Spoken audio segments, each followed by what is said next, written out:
Picture this: a world fractured into warring states, a land scarred by centuries of conflict. Out of this chaos, one man rises, a figure so monumental he would forever change the course of Chinese history. This is the story of Qin Shi Huang, the first emperor of China. His name wasn't always Qin Shi Huang. He was born Yingzheng in 259 BC, a prince of the state of Qin. But his early life was anything but princely. He was born in a rival state where his father was a hostage, a political pawn in a dangerous game. Imagine growing up with the constant threat of death, knowing your life was a bargaining chip. This precarious childhood forged in him a will of iron and a burning ambition that would later set the world ablaze. When he was just 13, his father died, and young Yingzheng ascended the throne as the king of Qin. Of course, a boy king doesn't rule alone. For the first several years, his power was held by a regent, the Chancellor El-Bouet. It was a time of court intrigue, power struggles, and hidden dangers, but Yingzheng was no puppet. He was learning, watching, and waiting. In 238 BC, at the age of 22, he seized full control, exiling El-Bouet and ruthlessly purging his political rivals. The boy king was now a man, and his vision was terrifyingly clear, not just to rule Qin, but to conquer all under heaven. The state of Qin was already a formidable military machine. For generations they had been implementing legalist reforms, creating a society organized for one purpose: war. Their army was disciplined, their bureaucracy was efficient, and their king was utterly relentless. Starting in 230 BC, Yingzheng unleashed his legions. One by one, the other 6 major states fell. Han was the first to be extinguished. Then Zhao, with its valiant generals, was brought to its knees. The state of Wei, swallowed. The powerful Chu, a southern giant, was conquered after a long and brutal campaign. The northern state of Yan fell, and finally, in 221 BC, the last state, Qi, surrendered without a fight. In less than a decade, Yingzheng had accomplished what no one had ever dared to dream. He had unified China. The Warring States period, an era of bloodshed that had lasted for over 250 years, was finally over.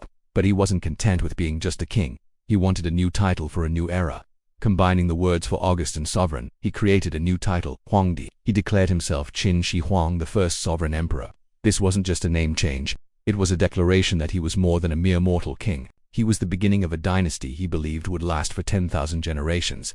With his colossal empire secured, Qin Shi Huang embarked on a series of radical reforms to unify it not just by force, but by culture. He understood that a vast territory with different customs, languages, and laws would quickly fracture again.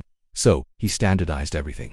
The written script was unified, so an order from the capital could be read in the furthest provinces. Currencies were standardized, replacing the various shells, spades, and knives with a single round coin with a square hole in the middle. Weights and measures were made uniform across the land. He even standardized the axle widths of carts. Why? So that every cart could travel smoothly on the new imperial road system he was building. A network that would connect the far reaches of his empire.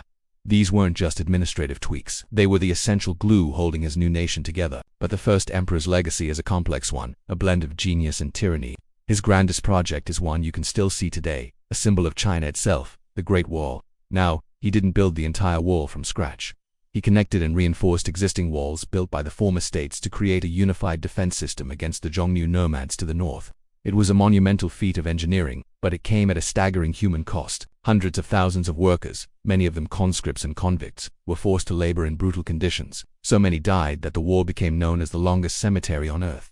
Inside his empire, his rule was absolute and often cruel. He believed in legalism, a philosophy that advocated for strict laws and harsh punishments to maintain order. To silence dissent and unify thought, he ordered the infamous burning of the books and burying of the scholars. In 213 BC, he commanded that all historical records, except those of Qin, and all philosophical texts, except those on practical subjects like medicine and agriculture, be burned. A year later, legend says, he had over 460 scholars who defied his order executed, buried alive. He wanted history to begin with him, to erase the memory of the past and the possibility of intellectual opposition. As he grew older, Qin Shi Huang became obsessed with one thing he couldn't conquer: death. He became fixated on finding the elixir of life, dispatching missions to find mythical islands of immortals and consulting with alchemists who promised him eternal life. Ironically, his quest for immortality may have been what killed him. It's believed that many of the elixirs he consumed contained mercury, which he was told could grant eternal life. Instead, it was a slow-acting poison. In 210 BC, while on a tour of his Eastern Empire, the first emperor died. He was only 49 years old. His death was kept secret by his chief eunuch and his chancellor, who feared a massive uprising if the news got out. They forged a decree forcing the emperor's capable eldest son to take his own life and installed a younger, more pliable son on the throne instead. The emperor's body was brought back to the capital in a chariot.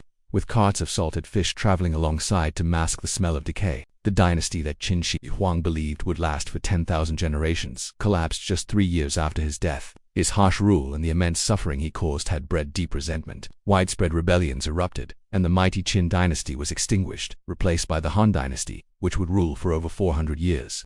But the first emperor's story doesn't end there. For centuries, his final resting place was a mystery, a legend. Then, in 1974, farmers digging a well near the city of Xi'an stumbled upon one of the greatest archaeological discoveries of all time. They found a life-size clay soldier, poised for battle. It was just the beginning. Archaeologists have since uncovered a subterranean army of thousands of soldiers, chariots and horses, all crafted in stunning detail to guard their emperor in the afterlife. Each soldier has a unique face, a silent, eternal guardian of a long-dead ruler. This terracotta army is just the perimeter of his tomb, which itself remains unexcavated. Ancient texts describe it as a microcosm of his empire, with palaces, towers, and rivers of flowing mercury simulating the Yangtze and Yellow rivers. Modern scientific surveys have detected abnormally high levels of mercury in the soil above the tomb mound, suggesting the ancient descriptions might be true.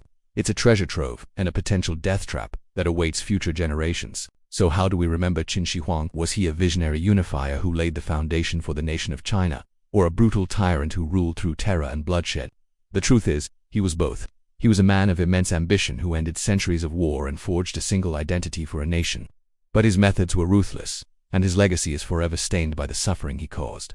His story is a powerful reminder that history is rarely black and white, and that the grandest achievements can come at the most terrible price. He was the first emperor, a man who conquered a world but could not conquer his own mortality, leaving behind an empire of clay and a legacy that continues to fascinate and horrify us to this day. Thanks for watching. If you found this journey into the past interesting, don't forget to like this video, subscribe to our channel, and hit that notification bell so you won't miss our next deep dive into history. See you next time.